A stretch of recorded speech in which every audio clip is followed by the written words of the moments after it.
Ce soir, Anne-Sophie vient d'avoir sa deuxième greffe de poumon. La jeune femme témoigne de son combat contre la fibrose kystique.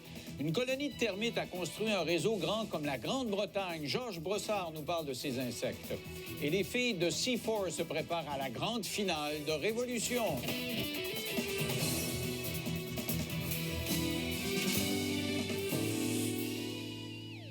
Ce soir, un cas de résilience. Enfin, quelqu'un qui renaît de ses cendres, littéralement. On l'a accompagné. Si vous regardez régulièrement les nouvelles TVA, vous savez qu'Anne-Sophie Barrette a une deuxième transplantation de ses poumons, elle qui souffre de fibrose kystique. Et notre collègue Harold Gagné l'a suivie. Donc, quand elle était en demande, elle avait besoin de poumons pour une deuxième greffe.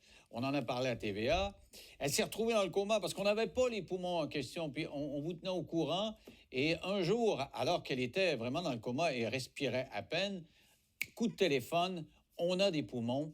Elle a été opérée. Elle est restée quand même longtemps à l'hôpital. Et maintenant, elle est en mesure de venir me parler, m'expliquer ce qu'elle a vécu. Anne-Sophie Barrette est avec moi. Salut, Anne-Sophie. Bonjour. Comment ça va? Ça va bien. Et tu reviens de loin quand même. Oui, très, très loin. Alors, explique-nous. D'abord, la fibrose kystique, c'est dans la famille chez vous, hein? Oui, c'est une maladie génétique. Il faut que les deux parents aient le gène. Puis, une fois que les deux parents ont le gène, c'est une personne sur 20 qui a le gène. Une fois que les deux parents ont le gène, on a une chance sur 4 d'être atteint. Puis, ma grande sœur est atteinte aussi. Fait que les deux enfants soient atteints, c'était une chance sur beaucoup. Vous n'avez pas été chanceux, là? Non. Et donc, ta sœur a eu en premier une greffe? C'est elle qui a eu une greffe en premier? Non, moi, j'ai eu ma première greffe à 19 ans en 2011. Ensuite, elle l'a eu à 24 ans en 2013. Puis, j'ai eu ma deuxième greffe en mai dernier. Parce que tu as eu ce qu'on appelle un rejet? Ou... Rejet chronique, oui, après 6 ans.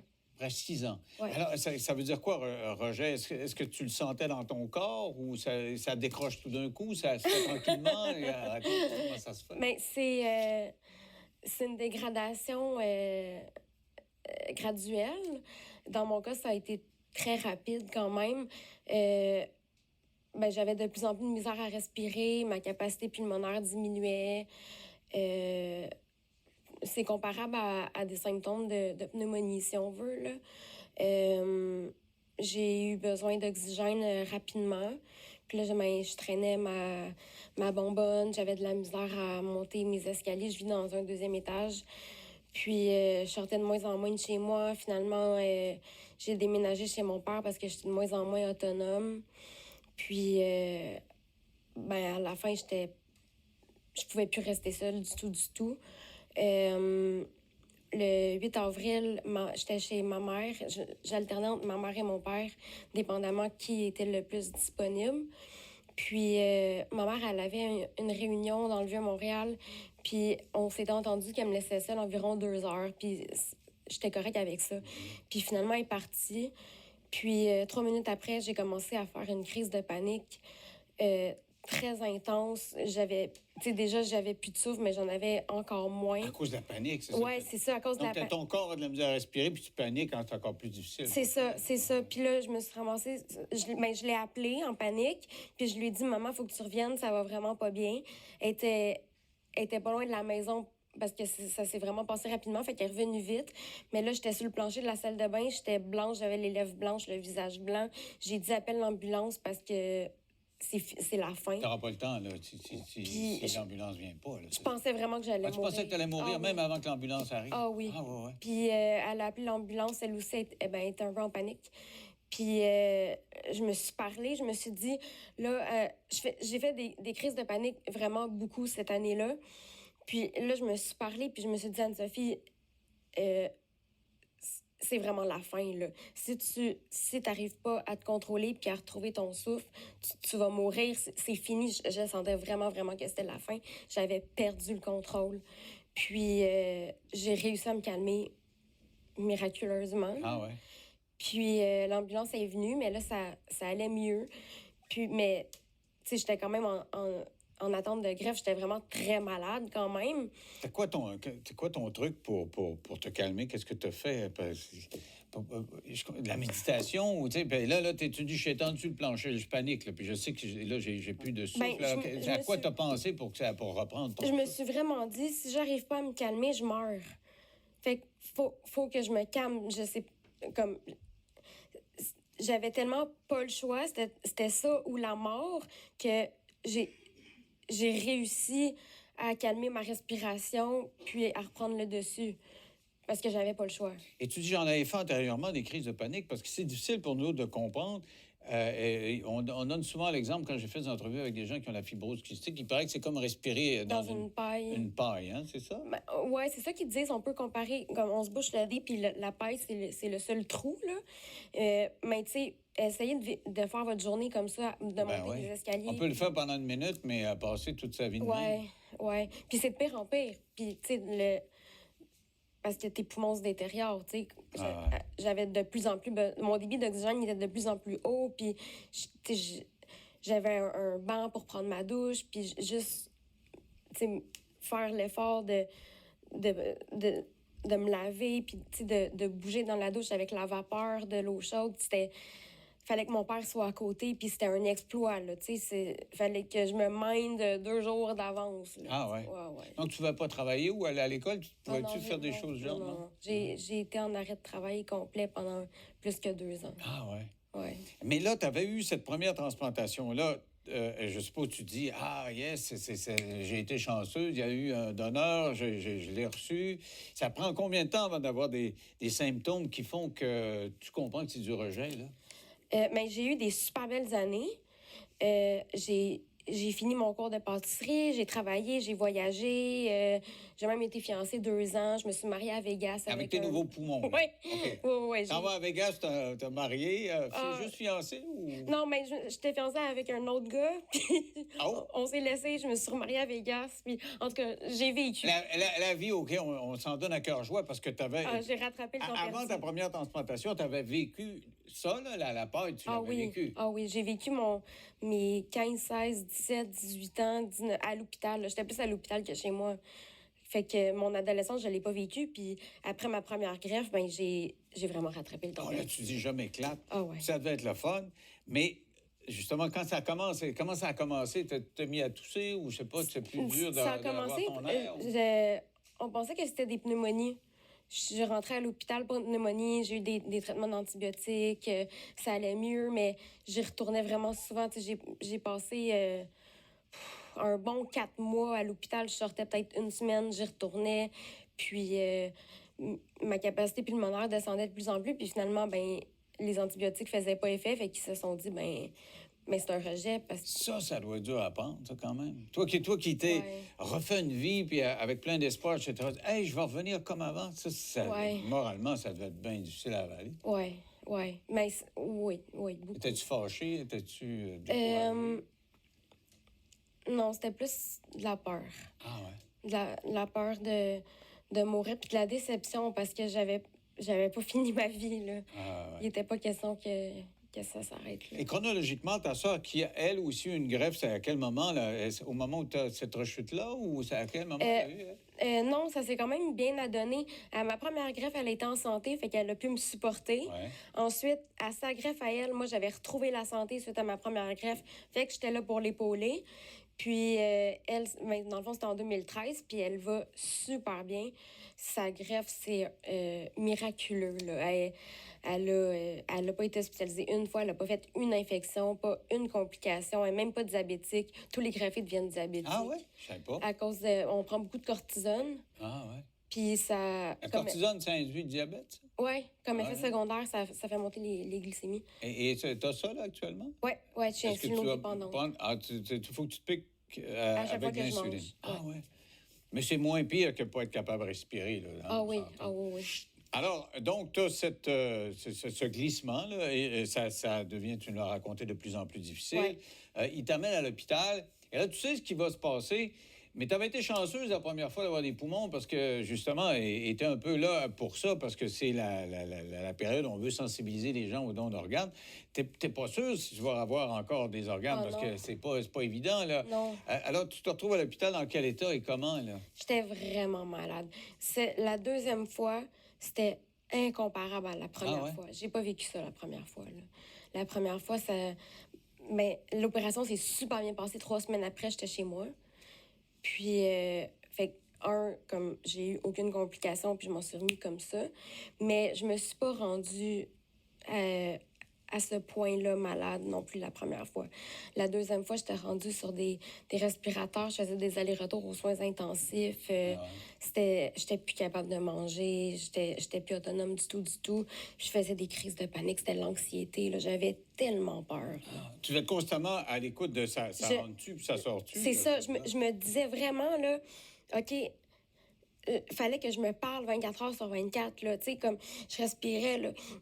Puis je me disais, OK, même si c'est juste comme des mini-respirations, même si c'est super rapide, comme fais juste respirer comme une fois de plus, puis une fois de plus, puis tu vas pas mourir maintenant, tu vas pas mourir maintenant. Chaque fois. Continue, continue. Puis, tu sais, faut se garder en forme quand même, tu sais, faut garder notre masse musculaire pour être le plus en forme possible pour l'opération. Puis je me forçais à marcher à tous les jours. Puis à la fin, là, je faisais 2 pas, je m'assoyais, je pleurais. Puis mes parents, ils étaient à côté de moi, puis ils marchaient à côté de moi, puis ils me tenaient par la main, puis ils m'encourageaient. Puis je faisais 2 pas, fallait que je m'assoie, j'étais plus capable, puis je pleurais, puis j'étais découragée. Parce que j'ai lu à quelque part, tu avais 5 de capacité respiratoire. Tu resterais 5 de ce que nous, Je me souviens pas d'avoir vu ce chiffre-là, mais ouais, j'étais rendue dans le coma. Mais là, ils t'ont mis dans le coma, là, c'est ça. Ils m'ont trouvé inconsciente dans mon lit. Ah, OK. Puis une fois inconsciente, ils ont dit on la réveille pas. Ils m'ont transférée aux soins intensifs, ils m'ont intubée. Pour plus que tu paniques, dans le fond. Pour pas que tu aies conscience de parce toujours que ce manque d'air ou pour que tu en mes consommes moins, c'est quoi? Mes échanges gazeux se faisaient très mal, puis mon niveau de CO2 était beaucoup trop haut, puis je m'empoisonnais. Fait qu'ils m'ont... j'étais dans le coma, là. C'est mes parents qui m'ont expliqué ça après, fait que je vais peut-être mal l'expliquer, mais ils m'ont curarisé. Je me souviens même plus ce que c'est. Mais ils t'ont, disons, placé pour te... En attendant, ils ont ta C'est dernière ça. limite du en attendant. C'est ça, c'est Et ça. un jour, il y a ce coup de téléphone-là qui change ta vie. Si tu veux, on fait une pause et on en reparle au Ouais. retour dans 3 minutes.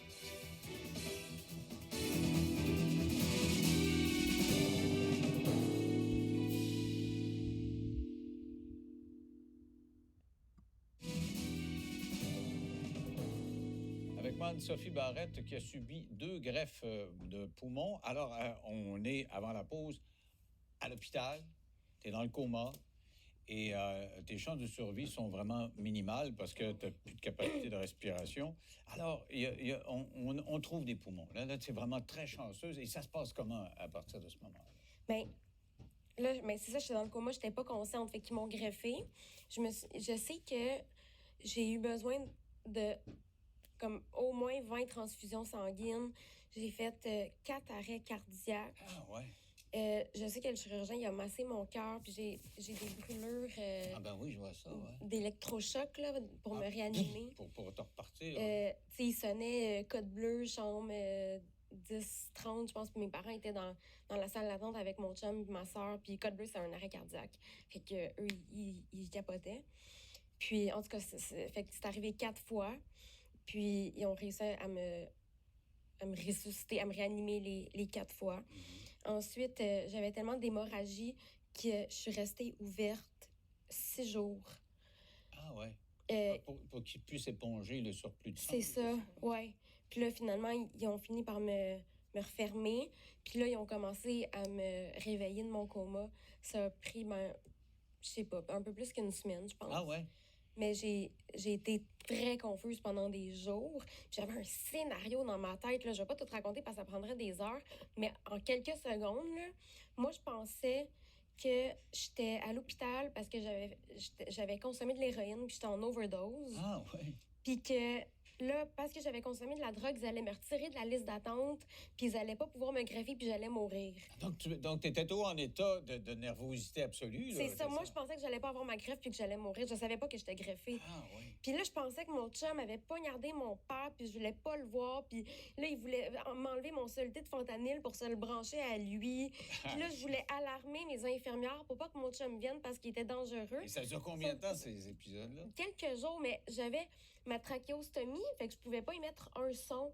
Puis j'étais tellement faible que même si j'avais comme un tableau avec des lettres, j'étais pas capable de lever mon bras pour les pointer. Mais donc, quand tu te réveilles et tu as ta conscience qui arrive, est-ce que tu sens déjà que tu respires mieux que Non. tu respirais avant? Non, ça pas vient du pas tout. automatique Pas de du même? tout, du Il n'y a tout. pas un piton et on, puis J'avais off, là? ma trachéostomie pour respirer. Puis, c'est ça, je pouvais pas y mettre un son.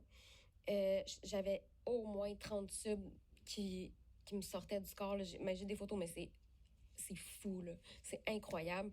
Mes reins ont totalement lâché. J'ai été sous dialyse quelques mois.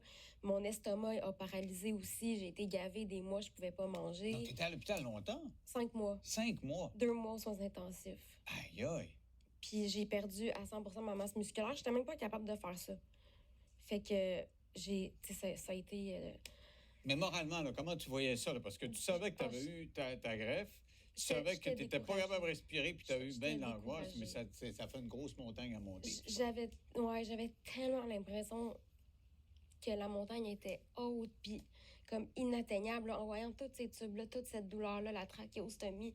Puis si j'avais pas ma cloche pour appeler l'infirmière, mettons comme, tu sais, ils me changeaient de position, puis ils oubliaient de m'ordonner, mais je pouvais pas y mettre un son. Puis une fois c'est arrivé, mon cœur a commencé à monter jusqu'à 180, puis je commençais à avoir des complications. J'avais de l'eau je sais pas, en tout cas. Puis mais j'avais pas ma cloche, puis je pouvais pas parler. Fait que je pensais que j'allais mourir, puis j'avais pas de moyen d'appeler l'infirmière, tu sais. C'était hyper paniquant. C'était paniquant, là. Fait que, tu sais, je cognais sur ma ridelle de lit. Mais, en tout cas, aux soins intensifs, ça a été... Ça fait combien de temps que tu es sortie de l'hôpital? Je suis sortie le 7 septembre. Ça fait 2 mois et demi. Ça fait pas longtemps. Là. Es-tu encore... est-ce que tu as confiance dans ton corps, dans tes nouveaux poumons, ou tu es encore à l'écoute? Non, je l'assimile pas encore. Non? Non, ouais. Mais il y a pas à peu près 1 heure qui se passe sans que... Tu goûtes l'air. Je respire profondément, là, puis j'en reviens pas. J'en reviens pas comment c'est beau, là. Je comprends. C'est fou. Comme, je suis capable vraiment de respirer, tu sais, de gonfler mon ventre, puis, tu sais, de respirer profondément, puis lentement, puis d'expirer lentement, tu sais. C'est incroyable. Je peux monter mon escalier, tu sais, J'ai un ami qui m'avait pas vu depuis longtemps, puis il vient me chercher pour aller à quelque part, puis, tu sais, il faisait juste me voir prendre mon manteau, puis prendre mes trucs, puis m'activer, puis il était bouche bée, il n'en revenait pas. Il va être au ralenti. Ouais. Ah, c'est incroyable. Mais donc là, tu dois être en mode reconnaissance, ça, il va sans dire. Ah hein, ouais. Je braille sûrement tous les jours. Ouais. Ah ouais. J'en reviens pas. Parce que tu es appris à vivre une seconde à la fois, toi. Ah ouais. On dit le mode de vie, c'est reconnaissance pour ceux qui veulent être heureux, reconnaissance, puis vivre dans le moment présent. Ouais. Tu es dans le moment présent. Ah Est-ce que des fois, tu redoutes un autre jet, ou si tu dis non, moi, je m'occupe pas de ça, tu penses à ça? Mais j'essaie vraiment d'être dans le moment présent, puis de pas y penser, puis de profiter de... Oui, parce que tu l'as tellement appris. Ouais. Mais c'est sûr que... C'est sûr que ça va revenir un jour, la dégénérescence. Tu sais, l'espérance de vie d'une greffe, c'est 8 ans, c'est 8 à 10 ans. C'est pas un miracle, là, la greffe, là, c'est pas une solution miracle. Mais c'est ça, j'essaie vraiment de savourer puis de profiter du moment présent puis de tout ce que la vie peut m'apporter, mais c'est sûr que ça fait peur, oui. Mais je trouve ça important que tu nous le dises. Nous autres, quand on est en santé, on l'oublie de vivre cette journée-là à la fois. Puis toi, tu vis ta minute à la fois, puis ta goutte. Oh, ouais. Ne serait-ce que respirer cet air-là. Et là, tu fais ces témoignages-là parce que tu veux inciter les gens à donner, parce que ta vie en dépend. Là, bien, à donner pour la fibrose kystique. Parce que c'est ça, comme je viens de dire, la greffe, c'est pas une solution miracle. Il y a beaucoup de complications. C'est quand même une meilleure qualité de vie, c'est sûr, mais c'est pas un remède. Puis à ce jour, la maladie reste incurable puis mortelle. Il y a une vidéo qui est présentée sur le web. Vous avez un site web, hein, c'est ça? Puis, oui. Pour un peu nous expliquer ce que c'est là, dans le détail. Oui. Et toi, tu voudrais qu'on fasse plus de recherches là-dessus, c'est ça? Oui, plus de recherches, améliorer la qualité de vie,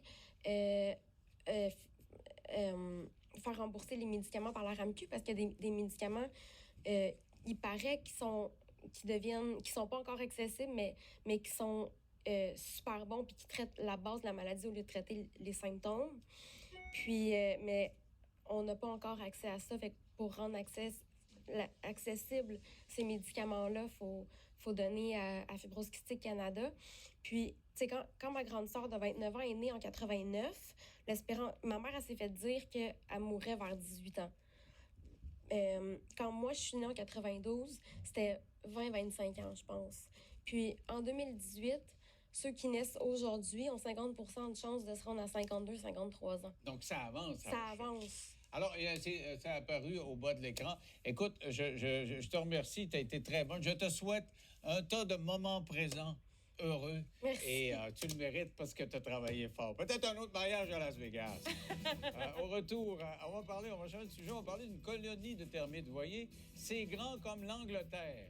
À la grandeur du Brésil, Georges Brossard, qui est un spécialiste des insectes, nous parle de ces tunnels